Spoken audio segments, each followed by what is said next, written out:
Okay, welcome. How is everybody? Welcome to this very special Open Studio Meet the Miniaturist event. As you guys are joining in, say hello in the chat box. Let me know where you're joining from. I love to hear from you guys, of course. Especially like to know if you hear you can hear me. That's important. Welcome. I don't see anybody yet. It takes a little bit of time, but thank you for spending your Sunday afternoon. Hey, Pennsylvania. Hi, Karen. Good to see you. We have a few minutes before we're going to start. This is such a great, exciting Meet the Miniaturists. I'm so excited to do this. I hope everybody's good. Hi, Lenore. Toronto, Canada is in the house. Arkansas, great to see you. Hi, Connie. Good to see you. Brian, great to see you. Thanks for joining. Oh my goodness. Now everybody's coming up and I can't keep up. But keep telling me where you're joining from, because I go back and I read these. So, hi, Carol. Great to see you, and Kathy. So yeah, thank you for joining this very special Meet the Miniaturists. We're going to wait just another minute for folks to join. I do like to start on time. From Arkansas, we got everybody in the house. Philadelphia, Ohio, New Orleans, Philly area, St. Franceville. Where's that? St. Franceville. Oh, Mary. Hey, Mary. Maria, Evelyn from Chicago. I hope I'm going to see you in a couple of weeks. Robin from California. Beautiful. Another half a minute, and then I'm going to do a little bit of housekeeping, introduce the Meet the Miniaturist topic, which is Open Studio, and then welcome in our special guests. But thank you again for joining as we arrive at the top of the hour for this very special Meet the Miniaturist. Wait another minute because you guys are still joining, and I don't want to leave anybody out. Hi, Mark. Great to see you. Oklahoma is in the house. Maryland, New York City, my backyard. Yay. Hey, Dave. Good to see you. Why don't I just start with some housekeeping? Because we're going to go, this is going to be a very exciting hour or so. So let me get started with some of the housekeeping. First and foremost, thank you for joining. I'm so glad you're all here today to talk about miniatures, because why? It doesn't even get better than that. But this is a very special Open Studio event. But before I begin and raise the, talk a little bit about the topic, I do want to do a little bit of housekeeping. If you are not following me on my social media channels, please go ahead. Say hello to Donald, by the way, and thank you, Donald. He's a very dear friend who's doing a lot of the behind the scenes work today. So I want to thank Donald for all his help. Please, you guys too, thank Donald, please. But he's going to put the links to all my social media in there. If you don't know who I am, if you're just joining for the first time, I'm Darren, and I call myself an unapologetic miniaturist because I don't care who knows, who doesn't know what I like, what I don't like. I love miniatures, and I'm not afraid to say it. So, but what I do is I sell miniatures, mostly handle estate sales and auctions on behalf of folks who are looking to rehome their miniatures. So again, I'm going to put my links in the chat box. But you'll get all of this in a return thank you after this. You'll get an email thanking you for joining, and all of these links will still be in there as well if you don't catch it right now.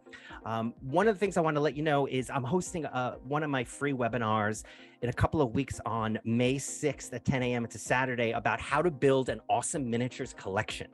So I'm offering up my tips and tricks for, how to really assemble the best miniatures, work with the best artists to assemble, a collection that gives the maximum impact with the biggest delight and return. So go ahead. Donald's going to put the links in the chat box. You can go ahead and register for that event. It's May 6th. It's a Saturday. If you like what you see, you can join my patrons club. I'm going to put that link there as well. If you like what you see, I have a club that I assemble artists and collectors, and we do exclusive events. So please, if you like what you see, go ahead and look into becoming a patrons club member. But again, links are in the chat box. Hi, Marcella. Good to see you. All right. So that was my spiel. My heads up on what's going on in my neck of the woods. I do actually want to say one more thing, which is please go ahead and follow me on YouTube. I'm especially super focusing these days on my YouTube channel. And so there's two ways right now. I mean, you can follow me on Instagram and all that because I'm feeding those machines right now, but I'm really concentrating on YouTube.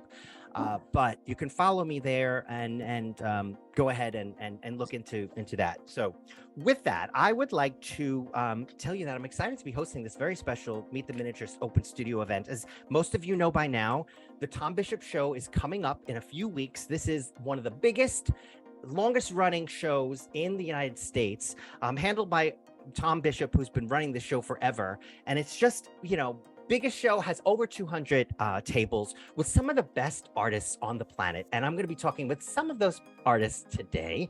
And my first artist actually is BRIDGET MCCARTY, who's up right now. Say hello. BRIDGET, thank you so much for joining. So this is an opportunity for folks at home to meet some of the artists who are going to be exhibiting at the show.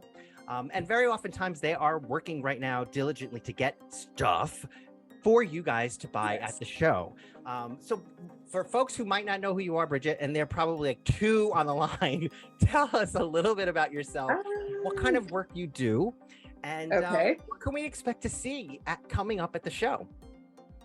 Well, my name is BRIDGET MCCARTY. On Instagram, I'm BRIDGET MCCARTY Minis. And I also wanted to share my little miniature pets. I know it's kind of hard to see, but I'm going to bring these for sale to the Chicago show. There's a whole table full. I'm still working on merchandise. A lot of people ask if I'm going to bring bigger scenes like my full house, but this is my special piece, so I'm going to be keeping that. Anyways, I'm going to be bringing a lot of pets for sale, so definitely stop by. I'm at B58.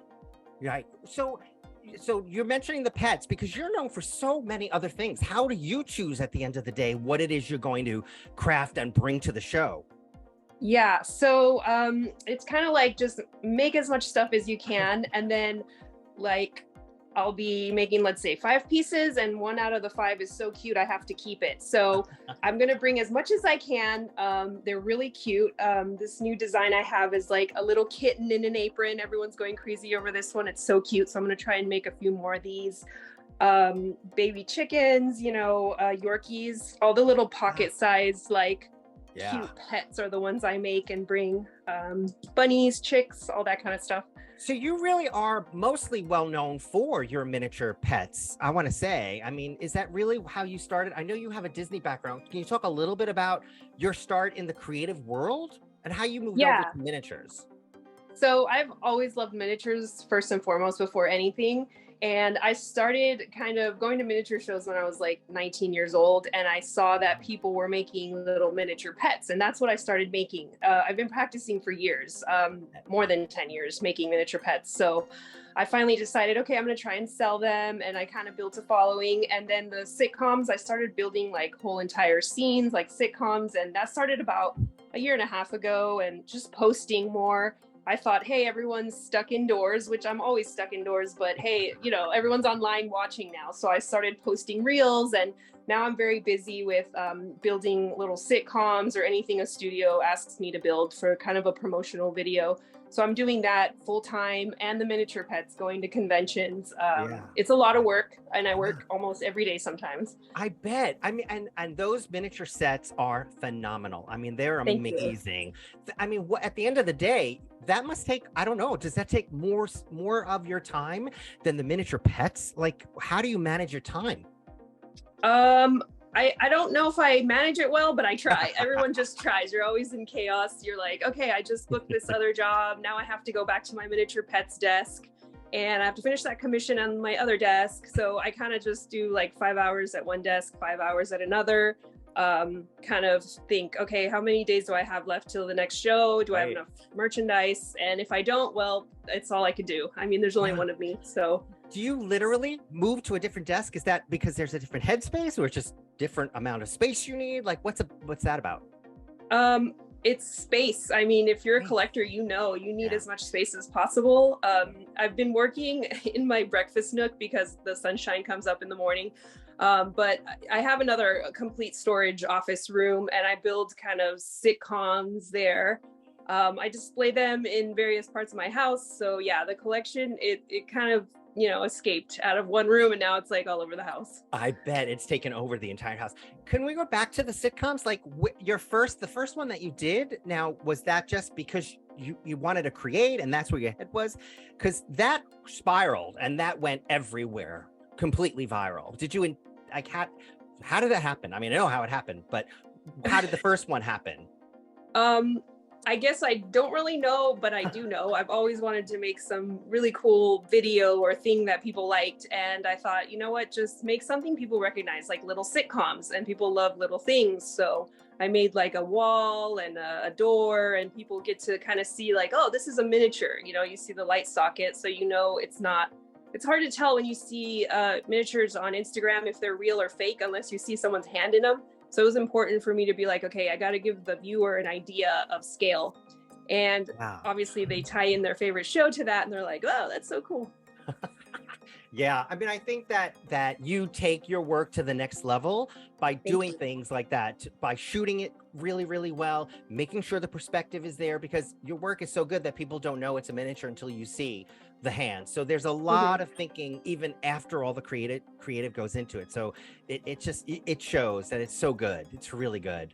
Thank you. Thanks. Yeah, for sure. We're gonna make sure we put your links in there in the chat box for folks who either want to look into your work or find you at the show. And folks in the chat box, how many of you are actually going to the show? And I would love to know, you know, are you here just to see the artists? Are you interested in going to the show? How many of you are booked to go to the show? Because it's a little late to be booking to go to the show, but I'm just curious as where you guys are head at. And finally, does anybody have any questions for Bridget before we bring up our next guest? So Brian, oh, Brian is a Facebook. Brian is saying he's a promoter on Facebook for the show. Brian, if you could pop the Facebook link in there for everyone, that would be great. So, all right, awesome. Bridget, thank you so much for spending time with us. We're going to bring everybody up at the end for some final round of questions. So stay with us, Bridget. Thank you for staying with us, and thank you for telling us about your work. So let's go ahead and bring up June CLINKSCALES. Next, we were having a little bit of trouble before with some of the videos. So I'm hoping we get, I don't think she's on. You know what oh, there she is. June. All right, so we just need to bring your audio up. Everybody's coming up, but we'll come back to you. Yeah, we can hear you now, June, but I do want to say, June, I adore you. I adore your work. You're like the darling of the miniatures world, because because your work is so dreamy and whimsical, it makes you feel like how you feel as a person. I don't know, like I see your miniatures, I see you, I get the same feeling. So, and plus we work together on a show. Biggest Little Christmas Showdown. So I want to get into that too, but just with that intro, you're LA based. You do mostly furniture and miniature scenes, and you're also a veteran at the show. So talk a little bit about let's talk a little bit about the work that you do. We got a little reverberation from why don't we go ahead and lower your video and come back on. What I'm going to do, June, is ask you to log back on with the link that I sent you another link very, very recently. So use that link, but come back on. But in the meantime, why don't we go ahead and bring Carol KUBRICAN on and see if we have less trouble with the audio and the video. Carol KUBRICAN, how are you? Great. Good to see you. Thank you for joining this special Meet the Miniaturist. I wanna tell. First of all, we go back. We've worked together on the guild board, so we go back a long time. Your background is actually in the creative arts and graphic design. So let's talk a little bit about that and the transition over to making miniatures, which for you, it's all about smaller scales, even though you do work in 12 scale. What draws me completely to your work is the super small scales. So talk a little bit about that transition and the type of work you do, which is all about kits and letting other people be inspired to create, right? Exactly. Yeah. And actually, I want to say hello to, I saw a lot of customers' names. I'm glad you're joining us. Great to see your name. So what I do is kits. It's a little bit different than some of the artists that are at the show. So yeah, I call myself a mini enabler, meaning that I help other people create their own miniature fantasies and dreams. Yeah. So like I said, you started in the creative world, but then you moved over to miniatures. How did that happen? Why? Like, what inspired you to go into doing miniatures for a living? So I had a dollhouse as a little girl. my first miniature show, I was 10 years old and it blew me away. And I saw like Ferd Sobel's work at that time. I was in shock, like how beautiful his work was. And I like, there's no way I had enough babysitting money to buy one of his pieces, unfortunately. But what I did notice was that there were a couple of artists that were selling kits, like do-it-yourself kits to make your own miniatures. And then as I got older, I went to design school. I started doing graphic design and art directing for agencies, and started doing my own freelance work. And I specialized in packaging design for gourmet food and pet food. And so like I would come up with a very specialty shape packaging with interesting graphics on. And that kind of like started this, I guess I sort of had this sort of ability to take two-dimensional graphics artwork and put it in a three-dimensional item. And then like one day I decided to I got a new little cutting machine. I decided to make the tiniest house I possibly could. And I photographed it on my finger and I blogged about it. And I got all these people saying, hey, I want to buy this house. And I thought, oh my gosh, okay, let's open an Etsy store. And then from there on, it just like blossomed into what I'm doing today. Yeah. Well, I'm showing some of the kits that you're doing, including the latest one that I think is coming to the show for the first time. You want to talk a little bit about that? Yes. I think it's awesome. The concept is awesome. Thanks. I'm going to go back and hold it. I'm going to hold it there. Okay, great. Yeah. So I'm teaching a workshop called Buzzbox Coffee House. It is in a container, a shipping container. Again, this is 1/48 or quarter scale. That's what I specialize in. And so it's basically the container is a coffee house. And then you can see the interior. And what you're showing right now is a photo of one of the interior furnishings. So it's obviously the espresso machine and some coffee bags below, right down to the syrups and the milk cartons and little espresso cups. These are all in quarter scale. Yeah. So I'm excited to be bringing this. And then there's a companion piece that goes on top of Buzzbox. It's another container, and that is a bakery, and that is called Sugar High Bakery. So I think there's a picture of it in here as well, no? I did send it to you. I'm not sure that you... I don't know if it made it, I'm sorry. I don't know if it's included. Yeah. That's okay.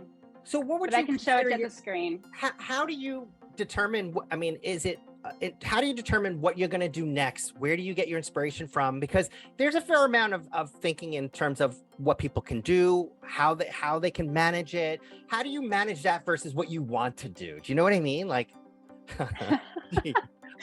yeah. My inspiration comes from things around me, travel. I love traveling, and nostalgia. And a lot of people are drawn to nostalgia. So I try to incorporate that into my work. I do a wide variety of things to appeal to a lot of different people. Yeah. So this is Buzzbox on the bottom, coffee house, and this is Sugar High Bakery on top, and it is all furnished. Love that. I just love it. I love it. Yeah, I was trying to figure out what your vibe is, because you span sort of the mid-century modern, and now you have this sort of really cool ultra modern today, tomorrow, but it's always got an edgy vibe to it for sure. You don't do grandma stuff. This is not about grandmas, which that's a whole nother conversation about that stuff is coming back. I'm just telling you. But there, you have this edgy sort of progressive vibe, which I love. The colors you choose. So I guess my question is, so what is everything is what are the materials that you use is the question. I use a lot of wood, laser cut wood. I also do 3D printing. So resin, paper, basically in quarter scale and 1/44 scale, which I also work in. It's much easier to take these materials like paper, thin wood, and plastic and make them look like real life-size items. Like 1-inch scale, it's difficult because you really have to, when you look at a kitchen knife, for example, the kitchen knife might have a wooden handle and a metal blade, and for realism's sake, in 1-inch scale, it really needs to look like that. But in quarter scale, I can use paper to make it look like a kitchen knife, and people's brains want to see it that way. And so they recognize that kitchen knife. And then that allows me, as a designer, to have more creativity in quarter scale and 1/44 scale, because it's much more open field. I'm not concentrating on what kind of material I'm going to use for this to make it look so realistic. Yeah, for sure. Wow, that is just awesome. All right. Does anybody have any questions for Carol before we, like, I don't know, move on, but we're going to bring you back. I have a million things. But there's very good reaction. They love the small scale. Yeah, awesome. Carol, thank you. Hang in tight, because we want to bring you back in case there are any questions, and we're also going to do a round robin later just to see if there are any more questions. Thank you. And let us bring up our next very special guest, Natalie CONDRAC from This Old Crooked House is the name of the I'm going to get around that, because you have a lot going on, Natalie, because you are a full-scale artist, you're a sculpture artist, you're now doing miniatures. So I sort of want to get a handle around that. Plus, you're new to the mini world in the show circuit. So a lot of people might not know who you are. So why don't we just go to square one, talk a little bit about, you know, what you do as an artist, and maybe a little bit how you transitioned to the miniatures world. And of course, we want to hear a little bit about what it is you're doing, you're bringing to the show, for sure. Okay, so I've only been making miniatures since 2018, but I've been doing art my whole life. I've been fascinated with miniatures ever since I was a little girl. The little, you know, the Limax, or the little just ceramic houses that you would see around the Christmas tree or at Halloween time. I was always so drawn to them in the lit up windows, and I always wanted to imagine what was going on inside those. So that's kind of what my work is all about, is kind of what's going on inside the spaces that we don't know about. And miniatures are perfect for that, because they capture everything. So I am a fine artist, but I also make miniatures, and I like to introduce those to the fine art setting. I went to school for painting and drawing, but my thesis when I graduated was this facade of an apartment building I have in my background. So I was really able to get into sculpture and miniatures, and really just explore. I'm about all things creepy, all things unusual, all things supernatural, and I like to bring those into my miniatures, because you don't often see that too much. Right. So I mean, talk a little bit about that, how you bring the miniatures into the fine art world, and have you had any stumbling blocks on that? Sure. I mean, it's definitely a learning process, because there aren't too many artists who bring miniatures into the fine arts world. But the nice part is I can make my miniatures, and then I can assemble them, and it's the assembling of them into these shadow boxes that tell stories and have hidden narratives, and I often pair them with poems that they can be introduced into the fine art setting, which has been rather successful. It's very fun to do. I think I enjoy making the individual miniatures and selling them, but I think my favorite thing is creating a story with them, and just, you know, showing people our world in a different perspective. I mean, the one thing that drew me to you was that awesome dollhouse. I mean, where did that come from? The idea for that? I'm going to stop the video at this, because I think it's just awesome. There's just a shot of you. I want to go back. Hold on. There's just a shot of you painting the dollhouse. Is it? Yes. So that piece is called the Arboretum. And it's just the facade of the house. There's nothing inside, which is unusual for me, but I was in a crunch time. I had to make this for the Carnegie Science Center for an event. And it's basically an I Spy. It comes with a poem about a scientist who disappeared. And the poem lists a bunch of stuff, and you have to find it within the piece. And at the end, if you find the secret note, which is hidden under the porch, it tells you to look into a wooden hole in the top of the building. And if you look in that wooden hole in the window, it shows a Venus flytrap, which means the scientist was eaten by his own creation, like a Little Shop of Horror kind of idea. But I love that was a specific project for a show, for a specific show. Yes. Wow. Okay. Wow. That's just awesome. So it's just a facade. It's not a full house. It's just the facade, but this year I did get a grant from the Heinz Endowment Corporation to create a full-scale model house, complete inside and out. Oh my gosh. Congratulations. That's Thank you. awesome. I'm so Yeah. excited. You're gonna be able to look through the windows. It's not gonna be like a dollhouse. You can't open it. I mean, I can open it for maintenance, Yeah. but viewers are gonna look through these windows and see this secret narrative of whoever is living inside. And it really lets people's imaginations run and their curiosity go and just see, you know, I always like to say, you never know your your neighbors aren't aliens until you see them for sure. Yeah, I love that. You know, Well, I just like congratulations. I hope we can stay in touch because, guys, I have a newsletter that I do, and I love to announce things like this. So, Natalie, please keep me posted on that so I Sure. can tell everyone else.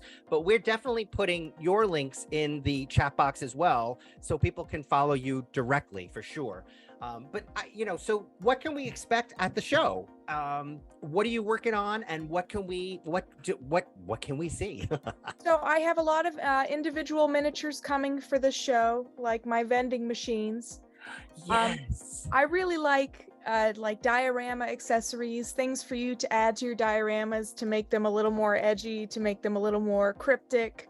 Yeah. I will have a nice collection of televisions. I always bring love some that. televisions. And what's nice about these is you can put a light in the back and it'll show the slide. I use old slides for the That's screen. perfect. Yeah. So I don't know, I'm not gonna be able to show you, but Yeah. you know, it's really cool. I like reusing Awesome. stuff in my work. And I will also have my shadow box fine art pieces and one of my favorite pieces called the bathhouse, Oh. which is this big diorama of this mysterious bathhouse that sits on the mountain and only appears when you need it. So I Oh hope my you guys can goodness. stop by and see that. I love that. I love that everything has a story attached to it. I'm really drawn to your the gas pumps from another era, the forgotten gas pumps. Oh my gosh. I love that. I mean, These are my favorite. I mean, just miniatures that evoke a feeling. You're doing it. You're just doing it. And so you say that, you know, these are geared towards people who might be working on their own dioramas. Is that sort of how they're positioned? I mean, I would get just to have that gas pump just because. Yeah, I mean, you can have them on your desk. A lot of them have open backs, so you can hang them on your wall. I'm all about hanging strange things on your wall. Yes, You yeah. go in the house and there's just this gas pump on the wall, and they're like, "What's this?" And there's a story. Yeah. But they can add it to their own dioramas, or their doll houses if they want, or it could be an art piece itself. Yeah. I will also be bringing shadow box art pieces, so people will be able to see these assemblages of my work. Yeah, and I think that you're bringing such a fresh approach by combining the fine art piece to the miniatures and bringing them to the shows. And I just love what you're doing. So this is your first Chicago show, right? Yes. Yeah. Well, we're looking forward to seeing you in Chicago. We did have one question, which we'll take real quick. Are the TVs operational? I think you talked a little bit about that. They are, but we can't really show it. Well, they have a slide, you know, an old projector slide as the screen.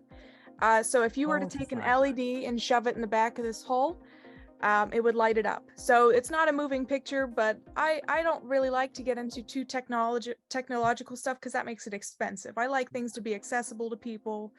So this is a good way to reuse objects and create, you know, someone's slide, someone's life in those Yeah. slides. And I like to be able to reuse those because, you know, when someone passes away, they just get thrown out. Yeah. Yeah. So, Well, I love what you're doing. Thank you for spending time with us. Please stand by because we want to bring you back in case anybody has any other questions. But in the meantime, we're going to bring up Margie CRINER from Itty Bitty Mini Mart. Hi, Margie. Good to Hi. see you. So you're all over the place too. You're doing the shows. You're at a show right now in New York City, the Smallest Beautiful Art exhibition, which I got to see, which is amazing. You also have this kind of duality happening, the fine art piece and juggling that with the miniatures world.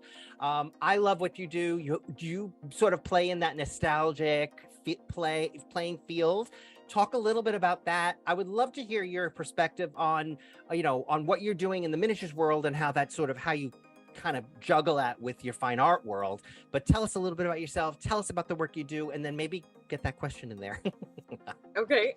Well, let's see. I studied textile design, which now would be a degree, but when I was in college, it was a science degree. So I learned pattern making and some CAD and clothing design and how to make plastic and environmental science. And it was just this mixed bag of all these things. But underneath all that, my father was an engineer and a woodworker. So I was always in our basement wood shop playing and learning how to do things. And I was always watching my dad try to fix things, sometimes successfully, sometimes problematically.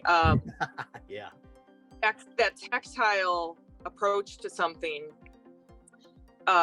became really important after I worked as a graphic designer for many years. I really missed touching something and making the art with my hands. Yeah.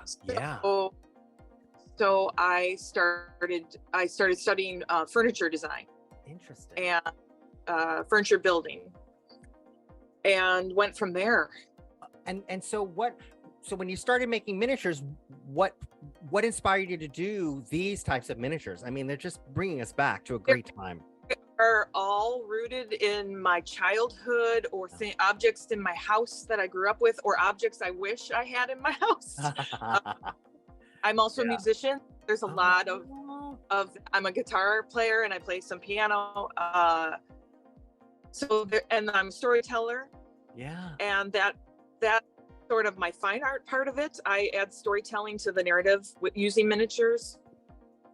And then I hide them in sculptural abstract work, usually made of wood. So all the objects are from my life. Yeah. Or I have a staff of a handful of people, so they might be from their lives. Yeah. So do you want to talk a little bit about some of the materials you use and the techniques you employ? I mean, how are these made? Sure. Well, I shared. I do a lot of design on the computer, and then I break an object down into 2 dimensions, and if I can, I cut part of it on a laser. Some of it's hand carved. It's a combination of approaches to the material. I'm a woodworker, so I use a lot of walnut. It's my favorite. It's my favorite thing. Yeah. Here at a studio with 2 car builders, and they taught me a few things about luthier construction. So I use like luthier grade walnut and go from there. Sometimes it's polymer clay, metal. Yeah. Here's some examples. Oh, perfect. There's a tiny radio that's coming to Tom Bishop, and he's going with Mr. Microphone. Do you remember Mr. Microphone? I love it. Mr. Microphone. Here's a guitar. He's maple. I painted him with stain and pigment to make him look like mahogany. And it's acrylic. It's multiple layers cut on the laser. Oh, that's the awesome. Strings are hand strung. He's about 7 different kinds of materials. Here's a new addition that's coming to Tom Bishop. It's a chia pet. Oh, get out. Yeah, there's a lot of love happening in the chat box for your stereo equipment, and I'm kind of agreeing that the hi-fi, which kids, if you don't know what hi-fi is, Google it. But there was a time when it was high fidelity. But wait, can you show that again, but just slower? So that is just awesome. And is that the walnut that you were talking about? Yeah, this is 1/8" solid hardwood walnut. There was a word you used, something with an L. Yeah. Oh, luthier wood. Yeah, what is luthier wood? Yeah. A luthier is someone who builds guitars. Oh. So, and a lot of what they're doing in an acoustic guitar would be done with a 1/8" hardwood. So, I just love the way walnut takes oil, and it's so indicative of what was in my house growing up, whether it was real walnut or fake walnut. I've always been drawn to dark wood, and I love the way color plays off that dark wood too. Yeah. But this is It's modeled probably after- a veneer. You're doing it a service. You're doing it real wood. That's awesome. Oh my So, goodness. movement in the work, so that because we make work for stop motion animators, so there has to be a little bit of play. Plus, Yeah. who doesn't want to play miniature and have a little movement in it? Yeah. So what did you say was the new piece that we're going to be seeing in Chicago? Well, there's a few. There's this tell tiny us. with the Mr. Microphone. Oh, I love that. There's a catalog model action figure from Montgomery Ward's. Oh, that is crazy. I love it. The Chia Pet is one. Here's a little. I made this last week. It's a little remote control car toy for your. Get out! Yeah, everyone on this call, by the way, has tables that are packed. By the way, kids at home. So, and we were talking offline about how I never really get to see these guys because they're always so busy. But you guys you have tables where there are 1 and 2 and 3 people deep waiting to see the stuff. Yeah. Yeah. It's a little. And I'm from Chicago, so I can always like run back to the studio and grab more. Yeah. Little trapper keeper. Yeah. Oh my Um, God. There's a little video camera. Oh, I This is love it. I love it. That's- Oh all my through the goodness. Kim wants to know what booth number you're at so they can find you. The Rose Room, the Salon's Rose, we're in the smallest room that's just past the Grand Ballroom, and we're in the corner. Just as you walk in the door, we're to the left in the corner. Okay. And if you wouldn't mind, someone asked for your Etsy site. So if you wouldn't mind popping that into the chat box when we're done, folks are like, they want to know where to find you. Yeah. So that's good. That's always good. Thank you, Margie. This was awesome. We're going to bring you back. What we're going to ask Chris to do is log out and come back on because we want to bring June up. We're having some technical difficulties. And so Chris, you wouldn't mind just trying to log on as a participant, as a just as a viewer, and we can get you back on in that way. But we're going to try to get June on in the meantime while we go ahead and lower your video. You're still showing. Thank you. We did have Anita wanted to know, these wonderful artists have websites. Yes, Anita, and we're popping in links to all of their sites. But the other thing is you can definitely go on my website into my blog section. I wrote a blog post featuring each one of these artists and with links to their accounts. So that's another way you could do it. Hi, June. Welcome back. Wait. No, I think we hear you. No, wait, hold on. This would be such a disaster if we can't get to hear June. Oh my gosh. I hear you beautifully. Hi, June. I was just saying how warm and cozy you make people feel with yourself and your work. Tell us what's going on. Tell people who don't know you, and I can't imagine there's anyone on the line who doesn't know you. Talk a little bit about your wonderful work and what we can expect to see in Chicago. Well, I'm June CLINKSCALES, and I have been doing miniatures since the beginning. Since what? Since the beginning. And mostly I make Rococo pieces. They're super fancy. Little things like this little dog bed. Oh, yes. Yeah. Yeah. And that's what I will be taking to the Tom Bishop Miniature Show. Lately, I've been doing a lot of like little dolls and stuff too. So that's kind of my newest venture. You know, as an artist, you're never satisfied with one medium. You keep going on and you find something else. And so doll sculpting has been my newest venture, I guess. And is that right? Talk a little bit about that. And are we going to see that at the show, or that's just you're like playing there now? Well, I've been doing it for like maybe a little over a year. Yeah. So I'm like a baby at it, I guess. Oh, But yeah. my little guys, right? Awesome. Here, let me, lady, she sits. Oh my goodness. Oh my goodness. That's beautiful. And it's just a natural progression for you, for sure, because you got all that beautiful fabric work. And I mean, you're just an amazing artist also. So that just makes sense. But I tell people all the time, if you like something that an artist is making, you better get it, because they may move on to the next thing and you may not be able to get it. So talk a little bit about that process. Do you get bored? Like, how does that work? It's the fickle mind of an artist. First, you start thinking that, oh, I can do that. I can absolutely make this one thing. And then you attempt it and maybe you can't. And it goes by the wayside, or maybe you don't like it so much and so you don't go on with it. But my mind is always like thinking of like a new skill I can learn, or something new that's going to make life okay. Yeah. No, it's not one fix of a new thing that's going to be just great and so fun to do. And so that is one of them. Before that, it was painting, which really I'm still love your painting work.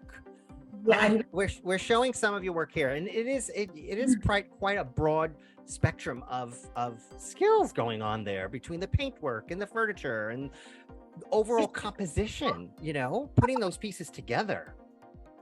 Isn't that awful? It's just like, I need to pare it down to like one thing that I do and just like stick with the thing that you just need to do what you love to do. And that's wanted to be my questions, but we never have enough time. But what do you love to do? And that's really the important thing. I mean, I know you gotta earn a living, but it's hard.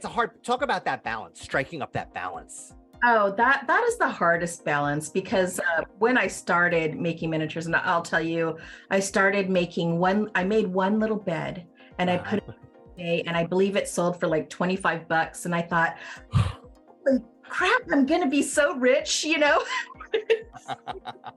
It maybe took me, I don't know, maybe an hour or two. And then, so I thought I was going to be super rich doing it. But now my beds take upwards of 2 weeks to make. Yeah. Yes. Right. And you're still not getting paid what you should be for all the hours that you put in. Doesn't pay that price, of course, but it is a balance to make a living at it and still keep it fun. So I try to like create new things all the time to keep my mind focused and me in the wanting to create miniatures, because it can get to where you're making the same thing over and over, especially with commissions. Somebody will see say this, like a bed, for instance, and they'll want the bed over and over again, other people. And after making it just a few times, you get tired of it. Right. And so you have to have like an outlet where you're creating new things and your own thing, not that this isn't my own thing, but a new fresh idea that you can create. Otherwise it gets kind of stagnant. It does. Right. I mean, I kind of tell artists all the time that, you need to be doing what you love to do. And they, if you're doing it well, which you usually are, you will find new customers. But it's hard to say no to the older customers that have, maybe have been buying from you or want to see that bed. So it's a balance. I can only imagine that it's tough, for sure. Yeah. It is. It's fun. It's not like we can't complain about it. We're making miniatures and getting paid for it. So you can't ever complain about that. It's not a job. It's a fun job. So you are also teaching. Are you teaching in Chicago? Or did I see something online that you're teaching that you want to talk about? Yeah. Okay. So I'm not teaching at Chicago this year. I am being online, which is a new thing. You would by all the problems I had today with technology that I could do that. But it is easier when I guess you're doing your own thing, and the online classes are really taking off for me. It's just like everybody wants to do them because they're comfortable at home and they can make miniatures with me and stuff. And this is like the one bed I did show you was actually for a class. Oh, that is just so dreamy. Right? So that is a class coming up in June online, and it's like it's a quick little class because a lot of the work has to be done in between. I break it into two 2-hour classes, and it's all the same classes, 2 hours one week and then 2 hours the next week. And then in between, they work on, some of the stuff that I taught them during the first class. And then we come back and finish it up. And I taught my first online class. It was a couple months ago, and everybody loved it and begged me to. So yeah, so it's like. And that's a whole nother skill set to be tapping into teaching. I mean, it's one thing to make it, but then to teach it, that's a whole different mindset. How did you find that transition? Oh, it took me a long time. For a while, people were asking me to teach just, in-person classes. And I thought, oh my gosh, I can never do that. I can't teach people because I'd be too shy or, something like that. And then once you start doing it, you're just like, it's not so bad. Right. Friends, you're just showing friends how to do something. So it's pretty easy after you get over the initial shock of it. Yeah. We did get one question. What is behind you in all of those drawers? Is that a facade or are those real drawers? What's in the drawer? I don't know how to say that word. I'm from Brooklyn. They are real drawers. It's like apothecary thing, and it's I love it. With all my miniature tidbits and stuff. And I love it. So those are all your, it's like materials, supplies, tools. Yeah, I have drawers. I have drawers everywhere. The material drawer, I'm not gonna lie, is over. It's huge. It's my gosh. It's like a whole chest of drawers. But it's like little things, and I can actually show you. Let me find something interesting. Well, all these behind me that I can reach are not very interesting. It's like magnifiers and things, but I have like in drawers that I can't reach, like little shadow bits and little crystals, and it's a miniaturist dream back there. But I bet I love the drawers. I mean, I'm into little slots. So we did pop in. Donald was popped in the miniatures by June, the classes. So there's a link in the chat box if folks want to learn more about June's class. Obviously, if you want to see June, she will be in Chicago in a few weeks. That's very, very exciting. We're gonna say goodbye for now, but definitely stay on because we want to bring you back on. Because we're going to talk to Chris now. So hold on tight. Thank you, June, for chatting with us while we bring up Chris Toledo. Chris, how are you? So I know we have to put your mic up, but just so I can say, so everybody knows, Chris, you like reinvented the miniature world just a few years ago with the kind of amazing work that you do, just bringing to light the whole idea behind, that this is like 2.0 Thorn Room is what you do.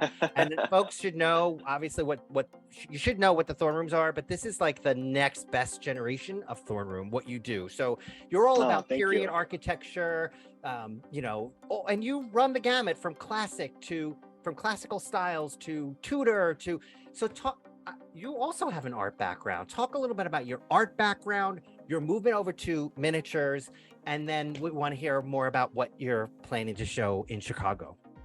Yeah, so I mean, I've pretty much been surrounded by art basically my whole life. My mother was an artist, my aunt's an artist, my dad was a woodworker.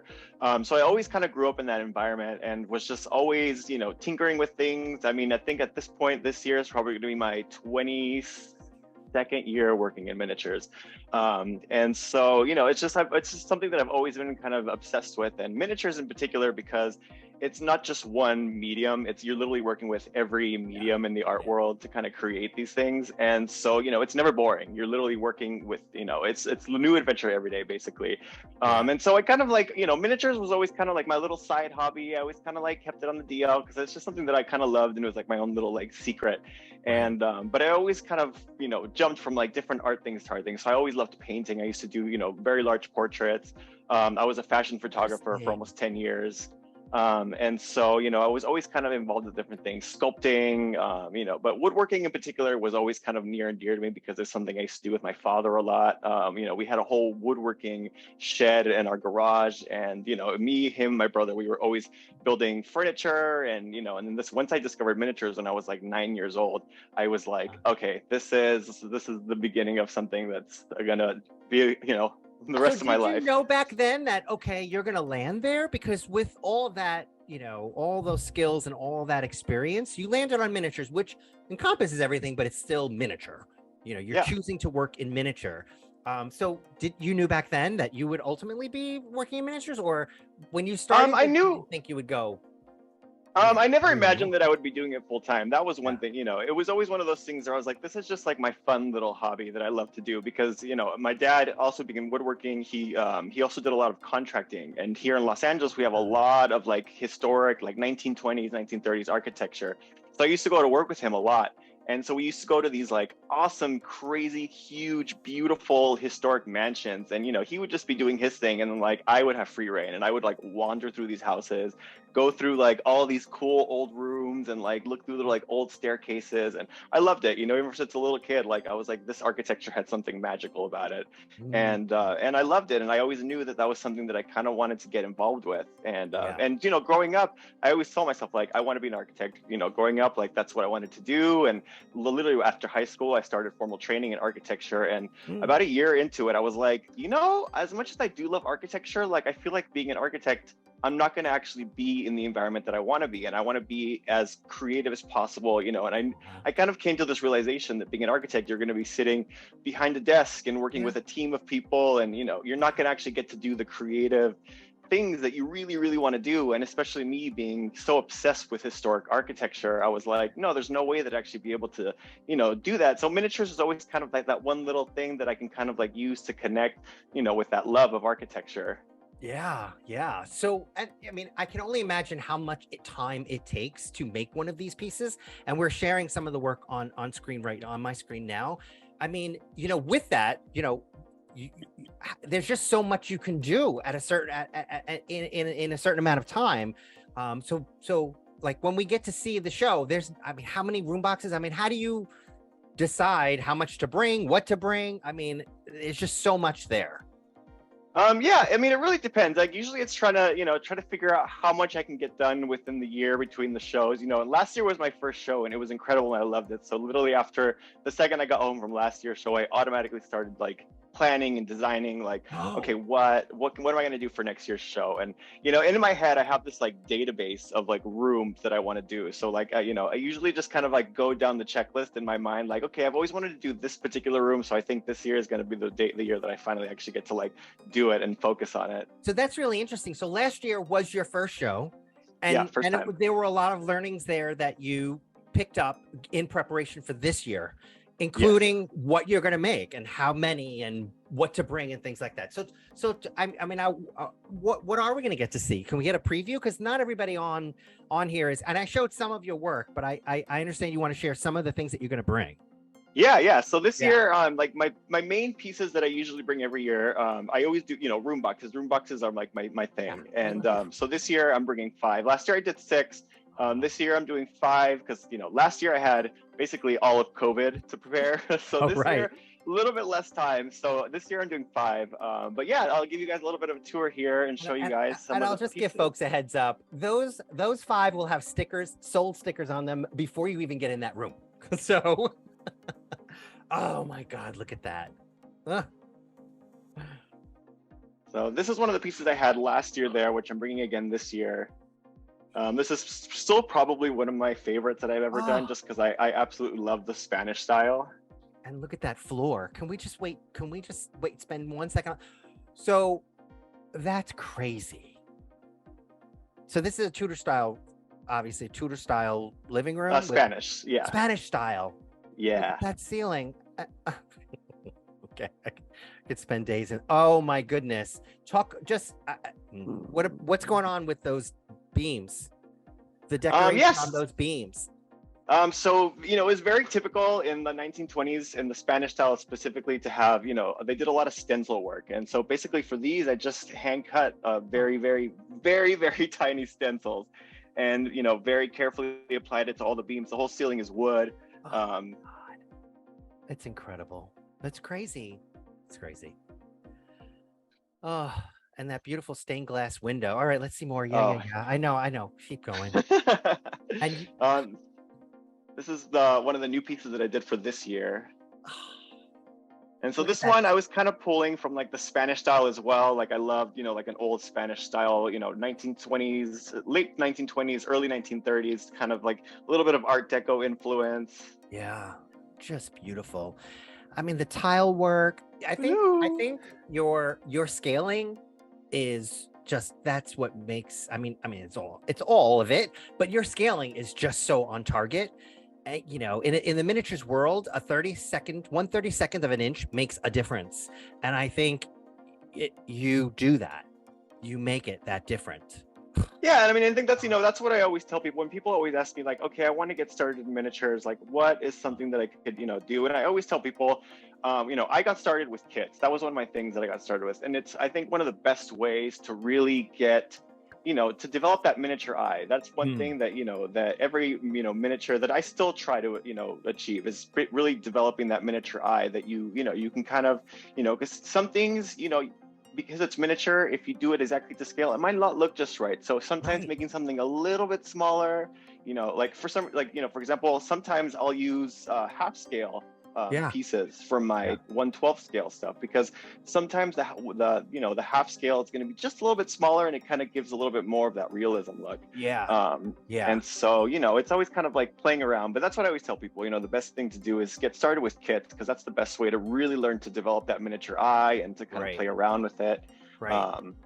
But yeah, that's the other thing is you're all about room boxes, and that is a composition. So you're putting pieces together. In itself, your pieces are probably fabulous, but then when you put them all together, you just do it so wonderfully. Oh, thank you. Oh, look at that. So yeah, this is probably like one of my favorite pieces I've ever done. I've been wanting to do this piece for years, and so it's like a 1930s Art Deco. The walls are all marquetry, cherry, Wedgwood, and laurel burl. The marble is all hand painted. So it's all foam. Is it faux marble? You faux finished it. Yeah. So the marble is all hand painted. Hand painted. And then talk about that ceiling. Every one of your pieces, just the level of detail all the way up to the ceiling. Talk about. I mean, I love ceilings. That's probably one of my favorite things to do. If you haven't noticed. Yes. But yeah, this room, there's this movie that came out, I believe last year, is Nightmare Alley with Kate Blanchett, Toni Collette. It's a very interesting movie, but it's set in the 1930s, and Kate Blanchett has this Art Deco office that it's probably one of the most incredible Art Deco, rooms that I've ever seen in my entire life. And so that piece, I was like, I need to do something that's inspired by that. So that was the inspo for this. Yeah, that was partly the inspo. Yeah. And so and the back is all hand painted on gold leaf, so it has this kind of like glow to it. It's kind of hard to tell over the camera, but totally tell there's something going on with that is just extra special for sure. And then that panel actually comes out and it flips to be the same as the wood on the walls. Oh my goodness. It is just crazy. So we do have some questions about the materials you use. There was a question about the windows. And also, the tiling. What kind of materials do you use for your tiling in these room boxes? So I usually go between either MDF or plexiglass, and I'll laser cut it, and then I'll usually hand paint it to kind of resemble marble or some kind of if I'm doing terracotta. Like if I'm doing like wall ceramic tiles, I'll usually use plexiglass. If I'm doing like terracotta style like flooring tiles, I'll usually use MDF because it has just like the right texture to kind of build upon. And then it's just really like the hand painting process after that to kind of give that like real ceramic look. Because I've tried to work with real ceramic before, and I don't, I love certain pieces made in ceramic, but miniature ceramic tile, it just doesn't have the same look. And so I kind of discovered that kind of hand painting it was probably going to be like the best result when it came to that. Yeah, and at the end of the day, I think my personal opinion is what is important is the illusion that you bring. And if it is a strong enough illusion, the final not product about the material. Yeah.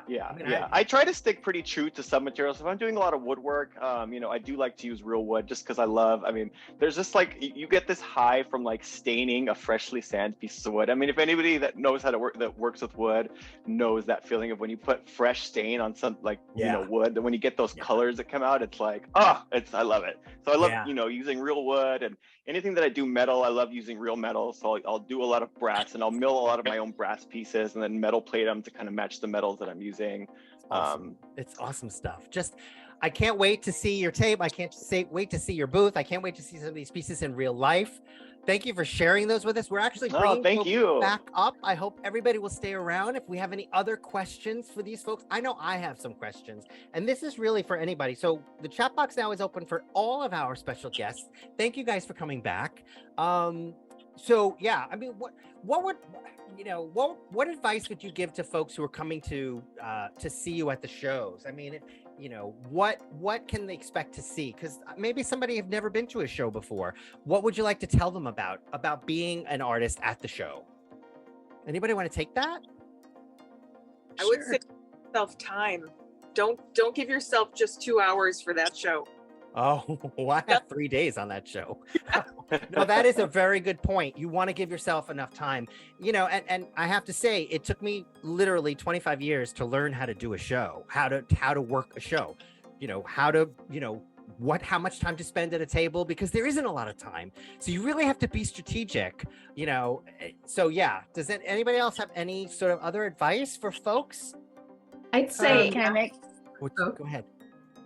If it's your first time, I think you make a list of your favorite artists and run to their booth first, because a lot of them sell out within a few hours if they're sought after stuff, for sure. Yeah. Can I make a suggestion? Go ahead. Yeah. Okay. Sorry, go ahead, Bridget. I would say bring like those reusable shopping bags. I know they have some there, but what you also want to do, if you're a serious buyer, bring business cards. And if you have like, let's say a group of stuff you just shopped at a table, pick whatever you want. If you see it, grab it. It will be gone in like the next hour or 15 minutes. It'll be gone. So yeah, make a pile, leave your business card there and probably come back and pay for it, or make a note of it on your map and print out your map. Because sometimes you don't want to wait in a line where someone's writing up a ticket that's very slow and you're like, oh my God, I'm missing stuff there and there. And you know, you're missing out. So you just want to leave that basket there with your merchandise on a business card. Yeah. Brian recommends that you guys wear comfy shoes. And that's a good one. I like that. Can I make a suggestion? Yeah. Some artists, including myself, offer the ability for pre-orders. So if there's something that you really, really want from an artist, contact them ahead of time and see if they're willing to make it or bring it to the show for you. Yeah, that's a really good point. Someone wants to know, I mean, this is a little outside of the scope, but I would love to hear what you guys say. What advice would you give to someone who wants to make minis their full-time gig? That's a good question. I love to get inside what's going on. Go ahead, Margie. On it. If you really, really want it, you can make it happen, but you really, really have to want it. And you have to not just understand how to make art. You've got to understand how to market your art, how to photograph your art. Yeah. And don't be afraid, because you learn through mistakes. Yeah, no, my best. Go ahead, sorry, Carol. go ahead. My suggestion is to find mentors who are already doing it and have been doing it for a number of years. I was very lucky to make friends with people who had been in the business for 20 or more years and gave me such great advice. Yeah. Natalie? Just don't give up. There's a lot of, stones in your path. But if you stop trying, then it's never going to be a thing. Yeah. So. Yeah, keep going. I mean, I think this is one of the better times than in many, many years to be in the miniatures world. It is thriving more than it has ever had. I mean, this industry does work in cycles, and we are on a high cycle for sure right now. We're riding over COVID, so we really don't know what's going to happen in the future, in the immediate future. But we got a whole lot of new people into this category over the last few years, and many of them are going to end up staying, because you guys know as well as I do, once you get the miniature bug, you don't it stays with you. So, Yeah. I I would say also keep posting your stuff. If you're gonna have an Etsy shop or Instagram, keep posting. Sometimes people don't buy every day. They buy in bunches. Like you'll just sell a bunch of stuff one day, then you'll have a few days where you don't. So that's what you're looking for, like some steady income. So keep posting and sharing your work so people know you're there, and make something different. Don't make the same thing all the time, because there are a lot of buyers out there. There is money out there, and they're looking to buy something new and different to add to their collection. Yeah, for sure. That's great advice. So any other questions from, I'm just checking. Has anyone ever heard of Stake Family Miniatures? I don't know who they are. Do you guys know who Stake Family Miniatures are? I've never heard of them. No. So Charlene, can't wait to see everybody. Only 12 days away to the preview. That's another good point. If you I mean, I always book the preview so I can get in and see you guys soon. Beth had a question specifically for Chris. Are your sinks cast in 3D? How easy would they be doing in 1/9 scale? Interesting question. Specific. I cast them. So I created, a bunch of different, like the base models, and then I created molds for all of those pieces. But, if there's someone that is wanting something a little bit on a smaller scale, like I can totally do that too. It's not that difficult. Awesome. Carol, Marion wants to know if Carol, you're going to be doing any more mid-century modern. They like your mid-century modern stuff. Possibly. In the future, maybe, yes. Yeah. All right, good. So does anybody have any final thoughts they want to share about this upcoming show and the excitement around it? I'm certainly crazy excited about this. I'll be promoting it on WGN. It's a Chicago newscast, I think. I'm not from Chicago, I'm from Los Angeles, but I'll be on the 26th in the morning, and I'll be trying to, let everyone know about the Tom Bishop Chicago show, just bishopshow.com. Definitely come Saturday or Sunday, which is a general public day. And if you are not able to get a preview ticket. Awesome. That's good to know. Awesome. All right. Well, I'm going to say thank you guys so much for being on this live today. This has just been incredible to have you all and showcasing your work. Thank you all at home for watching today. I really appreciate it. If you missed it, don't worry. We're going to be posting this on YouTube. Thank you for joining this very special live. And I'm going to say goodbye now for everybody. Have a great rest of your day and a great week ahead. And thank you guys again at home for being here. I really, really appreciate it. Bye, guys. Bye. Bye.